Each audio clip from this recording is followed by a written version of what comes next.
I grew up in maximum city, Mumbai, and I loved growing up in Mumbai. I grew up in a small, loving middle class family. We grew up in a small 300 square feet home. Our house was a fun house. We had more. I was sometimes thinking I was a visitor in my own house because people would always come from Kerala, from everywhere else, and live in our house and go elsewhere from there. My parents, my dad was a simple school teacher. My mom was a bank employee. I had a loving and prayerful younger sister. So that's the environment I grew up in. My dad was my hero for the values that he lived with. He was a man of faith, always basically stretching out his hand to help others. You know, there was love in the family. I experienced love in the family, and he had love for extended family. He would go out to help all and sundry. And that's some of the values that I imbibed, over the years growing up. My first test, I mean, I'll break my journey into two parts, my personal part and then my professional part. So growing up, I finished my, I think we all talked about missing by a few marks. So I finished my, class 10, I scored 77%. I was surprised with my results as well. So I thought I'll apply, to Narsi Monji College, which was basically one of the top three colleges in Mumbai. And I have also had decent, not as good as Chaya, but decent sports track record. Then I was representing school in football and hockey, at paper cuttings, all of that. So I thought through merit or through the sports quota, I would definitely get admission to NM College. When the time of reckoning came, I was said, you're good, but you got to pay a bribe of 15,000 rupees to secure admission over here. My conscience didn't permit me to do that. It's important to do what is good and right. So I went and joined another college, an alternate college, Parla College. It's called Sathe College now. And this is a blessing in disguise because that's where I met some of my best friends who continue to be my best friends till today. We meet regularly, and they are an influence in my life, and I've been an influence in their life. Grade 12 happens. I fall in love with a lovely young girl. We wanted to make this a long term relationship. But after about 4 or 5 months, we had to call it off. Well, this led me to a depressed state. I took to alcohol, and I was an alcoholic for about 4 or 5 months. People who know me from those days said this guy is useless. He's gone down the drain. He's not going to make it back. Um, my sister was the one who was, although she was younger to me, she was the one who was really praying for me and always held my hand. Although she was younger, I should have played that part, but she was the one who was helping me. She said, Saji, let's go to the youth fellowship. And she would. So one day I was attending the youth fellowship meeting in church, and I met a gentleman by the name of C.A. Joseph. I've never met him before. The first time I'm meeting him, I connected with him. I shared out my heart with him. And, I told him my story. And I told him I need a job. I need to kick all these bad habits that I have and, make something out of my life. And he introduced me, or he referred me to the job, to the CA firm that he was working. I had no idea of chartered accountancy.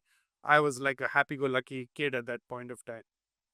When I joined this firm, I was awestruck.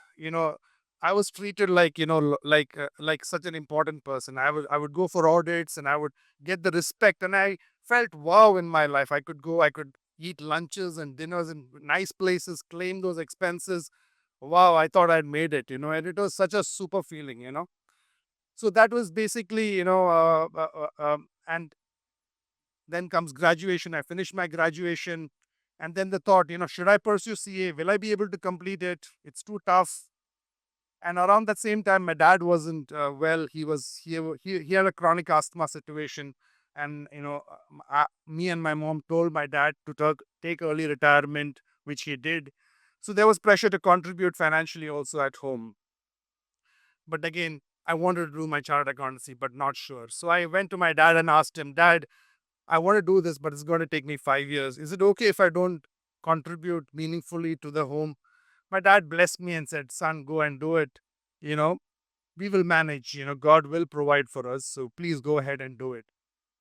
I worked very hard to complete because, time was, there was pressure financially at home, right? So By God's grace, I was able to complete my chartered accountancy in 4 years. The best minds completed in about 3 years and 3.5 years. Completed 4 levels, completed 3 levels on my first attempt, and one level I had to take a reattempt. So in my personal journey, God, I had disappointments, I had pressure, but God changed those disappointments into divine appointments for me. I had pressure, and I thank God for the pressure that I had, because if I didn't have pressure, I would have taken maybe 6 years to complete my CA. Since I had pressure, I had to complete this earlier to make myself financially supportive to my family. So God works everything, I mean, even meeting CA Joseph, and he played a big part in my spiritual journey. He said, Saji, don't put alcohol into your stomach, put good things into your stomach. We used to go for good meals, had good food. So the whole concept changed from being a rebel to being a child of God. So that was my personal journey. And after qualifying, I got picked up by Deutsche Bank in Mumbai, worked with them for 1 year, and then the bug to make more money, of course, to come to the Gulf. So in August 1997, with 800 dirhams in my hand and a visit visa, I came to Dubai. you know the reason was purely economic. It was basically, I lived in suburban Mumbai, Andheri, and I wanted to go and buy a house in Bandra.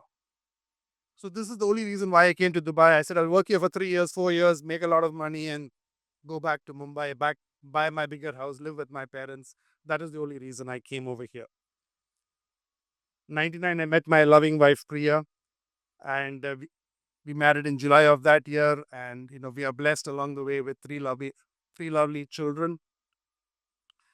Now, coming to my professional journey, you know, God gave me a range of experience. I worked as officer controller, supervisor, then moved on as assistant relationship manager, advising clients on investments, and then, becoming a CFO and then becoming a COO. It was a journey of over 30 years. And God led me gradually, from one phase to the other. Now, some of the snippets or some of the highlights that I want to share from my professional journey is, uh, very early on in my life, what is important for me is to get an all-round experience, to learn a lot, to work with good bosses, to work in a good environment. This is very important for me from the very beginning itself. And I prayed about these things, and I've prayed, keep continuing to pray about these things along the way. 30 years down the road, I've worked with 7 bosses, and all the bosses were good. All the bosses were good. Some were more dynamic, some were more visionary, some were more methodical, some were more magical in the way they did things. I never had a toxic boss. I never had a toxic boss. I mean, I also influenced them probably in a way, by working with them. So it's important to pray for your bosses. It's important to pray for your work environment. It's important to pray for your colleagues. It's always a blessing. Secondly, when I started working, it's important to work sincerely, to work honestly, to work, to work with passion. It's important that, for me, it was important that it doesn't matter who's looking or not looking. It didn't matter to me. It didn't matter. The gossip, the politics didn't matter to me. I just worked as though I worked for the Lord, because He's the one who sees what I do. I mean, my bosses may observe me and all of those things, but ultimately, it's the Lord who delights in what you do. So these are the principles that led me, in my professional journey. In 2000, I mean, then along the way, I had opportunity to bring 2 brands, into the region. The first opportunity came in 2006, Clarendon Loy, which is a Swiss private bank. Basically, me and my senior colleague Manan ventured out of ABN Ambros, 2 of us alone, set up an entity here in the DIFC, ran that successfully for a few years. Then in 2012, the opportunity came to work with LGT, and LGT is a Liechtenstein-based private banking group, and they wanted to set up their operation here in the DIFC, and that's when me and Manan and a few other colleagues basically set up that entity. Now, starting an entity from scratch has huge challenges, huge learnings that we had over the years. And you've got to set up the operational framework, you've got to get the regulatory approvals, you've got to attract and attract people to come and work with you. You got to be reliable. You got to be, you know you got to work in the colleagues who want to join you need to be comfortable that this is the place for them to work, and your credibility is at stake. And by God's grace, we've run this successfully, and by the principles of the Word of God that we've implemented. So I think God gave me that opportunity, and I'm so thankful for the opportunity that God gave me. Starting an operation is huge risks, and by God's grace, we were successful in both the ventures that we set up, and I continue to work with the second firm that I had mentioned. Now, as a COO, what are my priorities? There are many priorities, but there are three priorities that remain same every year, and the first priority is increase the PQE, increase the productivity, quality, and efficiency. It's there. How, I mean, if I'm doing a process which takes, say, 3.5 minutes, how do I bring it down to 3 minutes? How do I increase the quality of the reports? How can it become more appealing to my internal stakeholders, external stakeholders? How can I, if I'm doing 100 transactions a day, can I scale it up to 110? Can I, with the existing resources? How can I challenge myself? How can I challenge my team members, to achieve? So increasing the productivity, quality, efficiency is priority number one. Second is crisis management. Every year you have mini crises, and once in a few years you always have a major crisis. By God's grace, 2008 was a crisis. You know, the markets were all all red and down 40%, 50%. Staff were demoralized, clients were complaining, regulatory pressure. God gave us grace, to keep our head up, keep our staff motivated, give the right advice to all of them. And by God's grace, we maneuvered that phase. We learned a lot from that phase, and it helped us in the subsequent years. 2020 again crisis. You all know what we all went through, and again, to all the staff are demoralized. Everyone, even the senior most guys in the office, are fretting about what's going to happen. Again, we had to implement a work from home in very quick time. We had a limited BCP in place, but I think we were one of the first firms in the DIFC to go to enable remote working. So God gave us these opportunities, basically, to and the third priority for me is how we can collaborate with the different departments with a common vision and with a common goal and the common KPIs, how we can work together. So those is as CEO. As a senior manager, what do I look out for? What are my key principles? People are important for me. That's the most important. Your people are your biggest assets. Take care of them, listen to them. Your best ideas come from your own people that work with you, so listen to them. I mean, probably the changes that I've implemented over the last in my working life, maybe 20% of the ideas have come from myself, 80% have come from my people who've come. So listen to them. People are important. Second, you need to manage and filter the noise that is there. Your clients have needs and requests. Your staff give you inputs that need to be looked at. The markets are the markets. They go up and down. There is seasonality to the markets. And then there is competition is are upping their game, and we need to catch up sometimes they need to catch up with us. So this is all the things that keep happening on a regular basis, and we need to prioritize where do we put our efforts in all of those things, and many more. For me, the culture is important.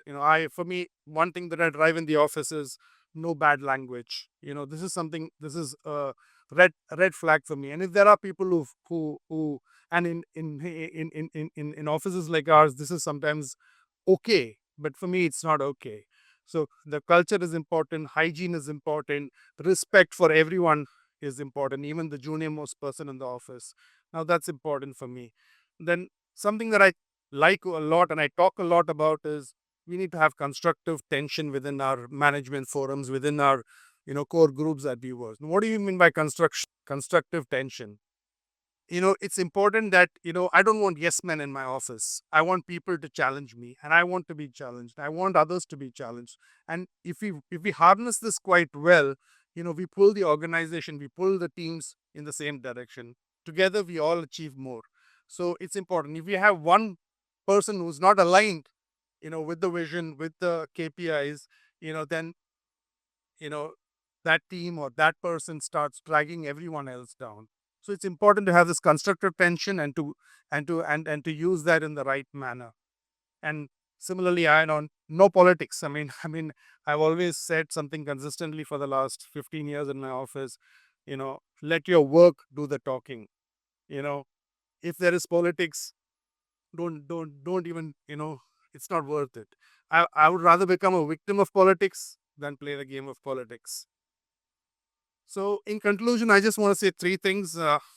And one is, since 2020, we are in a technological revolution. AI and technology is, impacting all spheres of business activity or business. So, be it med tech, ed tech, fintech, prop tech, legal tech, you name it all. It's all happening, and this is real. It's not going away. What do we need to do as marketplace and as professionals? We need to adapt as much as is relevant to us. Upskill where it is relevant, to each one of us. We need to, when we look at Daniel, Daniel was, somebody who worked and trained in all the knowledge with all the skills that he had. So upskill where, where it is relevant, where it makes sense. Don't fear AI. There is good AI, there is bad AI. The bad AI, the governments, the regulators are paying attention to it. They will take care of it. But again, AI is something that we need to we need to embrace, and it's there. You can't wish it away. Second is, you know love what you do, and work with passion. Let your principles, your core principles, which are predominantly from the word of God, you know should not change. Pursue excellence. Take risks in moderation. So this is important for, this is my message that I would want to give you. And the third and final message that I want to give you is, you know always give more, and be contented. So, you know, if your company pays you X, you got to give 1.5x, you got to give 1.8x, 2x back to the company, right? Because that's when they see you as valuable, as a valuable contributor. So it's important. And the word of God also tells us it is more blessed to give than to receive. So that's a good thing. And also be contented, with where you are in life. When I look at my peers, there are peers who are on my level, there are peers who are below my level, and there are a few peers who are probably higher than my level. And it's important for me to be grounded and be happy where I am, rather than chasing and trying to be where they are, and trying to reach where they have reached. It's important for me. And 1 Timothy 6:6, which is my also WhatsApp's status message on my WhatsApp, it says godliness with contentment is great gain. So you got to be happy with the life that God has given you. God takes us on a journey. I never planned this journey, from becoming a chartered accountant to becoming whatever I am today, and whatever God will make me in the future. It is all God who has led me thus far. I want to thank the Legacy Talks and all of you for being a patient listener to my story. God bless you all.